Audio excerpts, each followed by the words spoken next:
La geometría molecular va a ser un subapartado dentro de la teoría de repulsión de los pares electrónicos. Vimos antes cómo se hacía, la geometría electrónica y qué significaba, y ahora vamos a ver la geometría molecular que se establece a partir de la geometría electrónica. Primero, digamos que, realmente vamos a poder hacer las dos simultáneamente. Pero cada subtipo de geometría electrónica va a poder dar lugar a varios tipos de geometrías moleculares. ¿Y qué es la geometría molecular? La geometría molecular es básicamente una indicación de cómo se colocan los átomos que forman el compuesto en el espacio. Si nos fijamos, cuando veíamos la geometría electrónica, lo que estábamos haciendo era llamarla de una manera u otra en función de cómo se situaran los pares de electrones en el espacio.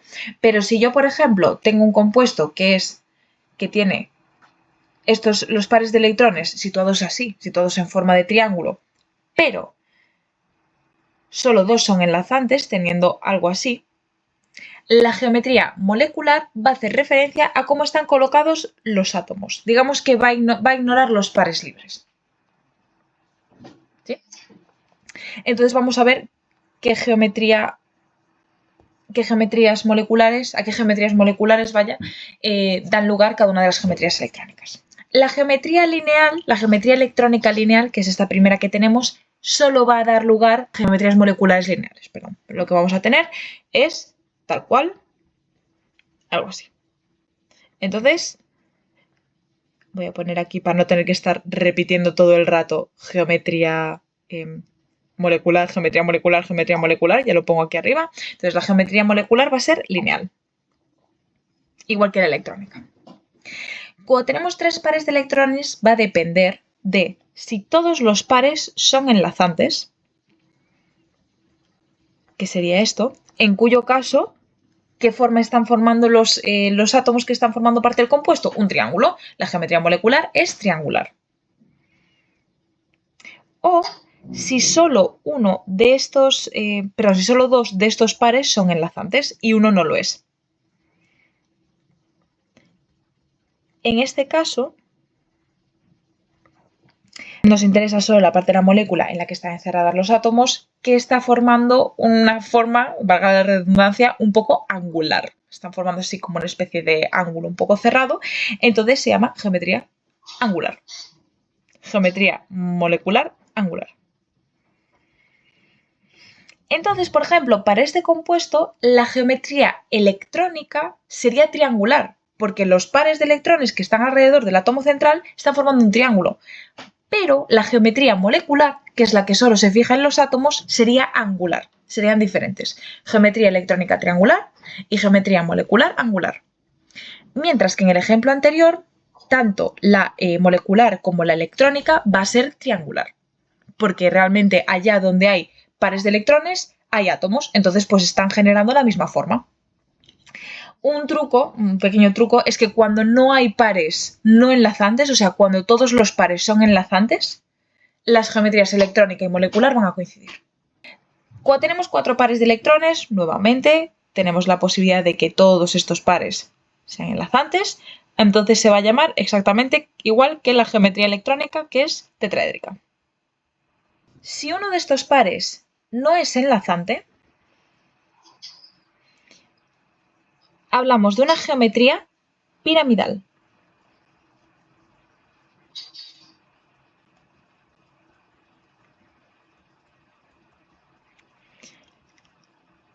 Piramidal triangular, concretamente. Y si dos pares no son enlazantes, tiene una forma, si nos fijamos, bastante similar a lo que teníamos aquí.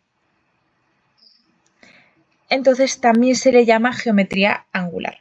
¿Son exactamente iguales estas geometrías angulares? No, porque cuando tenemos un triángulo, el ángulo que se forma es de 120 grados.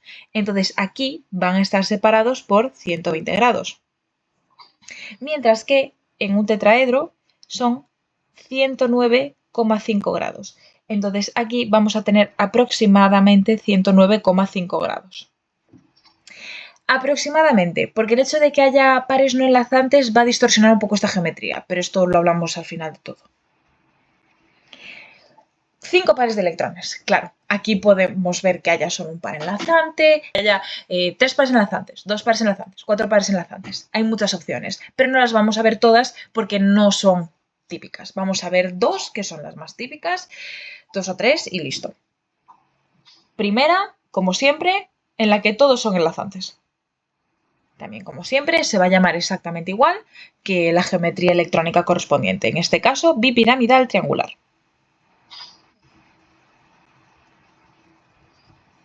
Podemos hacer que un par sea no enlazante y siempre va a ser uno de los que conforman este triángulo central. Y aquí alguien en su momento decidió en su cabeza girar esto y ver que obtenía una forma tal que así. Recordamos que las cuñas indican profundidad, ¿vale? Así que habría una B hacia adelante y otra hacia atrás. Y lo que esta persona visualizó aquí fue un balancín. Dijo, estas son las patas del balancín, hacia adelante y otra hacia atrás, y aquí es donde se sientan las dos personas. Entonces esta configuración se le llamó configuración de balancín. Yo tengo mi teoría de que había consumido sustancias de origen bastante cuestionable, porque para ver aquí un balancín hay que cuidado, hay que... bueno, o era una persona extremadamente creativa. Aquí tampoco vamos aquí a meternos con nadie. No. Con 5 pares de electrones vamos a limitarlo aquí. Y con 6 pares de electrones solo se suele ver aquella en la que todos los pares son enlazantes, que sería simplemente octaédrico. Reitero, no es que no existan más, sino que a nivel de segundo de bachillerato son con las que se trabaja.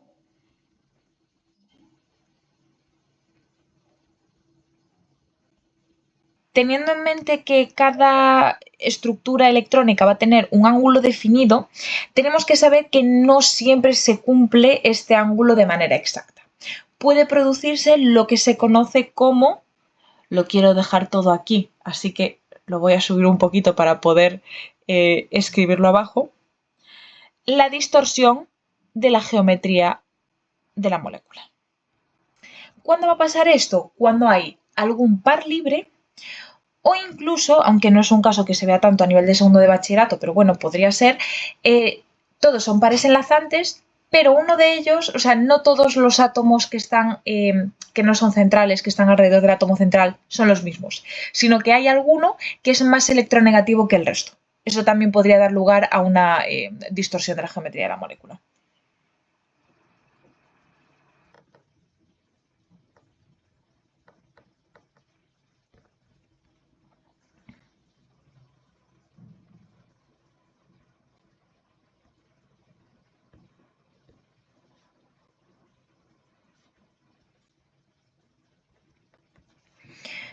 Por ejemplo, en el caso aquí de la estructura piramidal triangular, cuando tenemos este par libre, este par lo que hace es producir más repulsión que los pares que son enlazantes. Los pares no enlazantes dan lugar a más repulsión. Entonces, lo que va a hacer es que estos tres, en vez de situarse los 4 exactamente a la misma distancia, estos 3 se van a cerrar un poquito más, situándose un pelín más cerca entre ellos y un poco más lejos del que está arriba.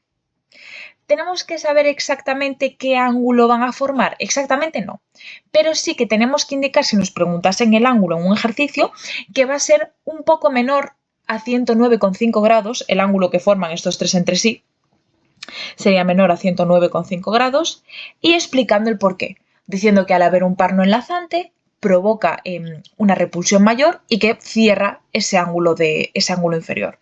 Por ejemplo, en este caso en el que hay, bueno, lo dejo así, en este caso en el que hay varios pares no enlazantes, lo que producirían es que el ángulo entre los enlazantes se cierre entre sí y a su vez se abra con respecto a los no enlazantes. Entonces, si nos preguntasen cuánto va a ser este ángulo sería un poco... Aquí me equivoqué de signo, me acabo de dar cuenta, puse mayor que en vez de menor que. Este sería un poco mayor que 109,5 grados, porque genera una mayor repulsión, entonces el ángulo entre los enlazantes se cierra un poco más y el ángulo entre enlazantes y no enlazantes se abre un poco. Y por último, ¿cómo sabemos nosotros qué pares son enlazantes y cuáles son no enlazantes? Pues simplemente haciendo la estructura de Lewis. Si nos piden que determinemos si una molécula, la geometría de una molécula, lo que vamos a hacer es, en primer lugar, hacer su estructura de Lewis. Después ver qué pares enlazantes hay y cuáles hay que no sean enlazantes. Situar estos pares en el espacio en función de cuántos sean, pues si son 4, con esta forma, si son 3, con esta, si son 6, con esta. Y después, viendo cuáles son enlazantes y cuáles no, pues ya indicar la geometría molecular. Vamos a ver un ejemplo. Un ejemplo muy típico es el NH3. Si hacemos la estructura de Lewis del NH3, tiene 5 electrones a su alrededor y cada hidrógeno tiene 1. Se colocan de esta manera, así el nitrógeno ya tiene 8 electrones a su alrededor, forma el octeto, y los hidrógenos tienen 2, que sabemos que el hidrógeno es una excepción, no necesita 8 electrones para llenar su capa de valencia, con 2 le llega y está contento. Entonces, la estructura de Lewis que tenemos es esta. Nos encontramos con un total de 4 pares electrónicos alrededor del átomo central. 4 pares electrónicos, independientemente de los que sean enlazantes y los que no lo sean, siempre va a ser esta geometría tetraédrica. Entonces, los ponemos. Va a ser nitrógeno, aquí va a haber un hidrógeno, aquí va a haber otro hidrógeno, aquí va a haber otro hidrógeno y hacia arriba dibujamos el par libre. El par libre es este que dibujamos aquí arriba. Geometría electrónica, que voy a indicar como GE, tetraédrica. Están formando un tetraedro los electrones.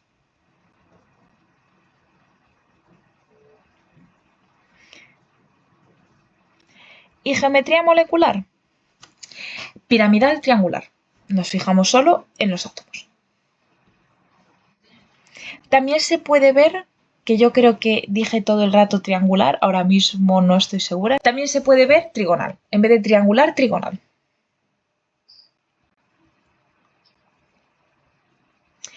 Y si nos preguntaran el ángulo entre los diferentes pares de electrones, pues hay una ligera distorsión. Entonces, tanto este, como el que estaría entre estos dos hidrógenos, van a ser un poco menores a 109,5 grados. Y los que separan a los hidrógenos del par no enlazante va a ser un poco mayor, a 105 grados, por esta mayor repulsión que hace el par no enlazante.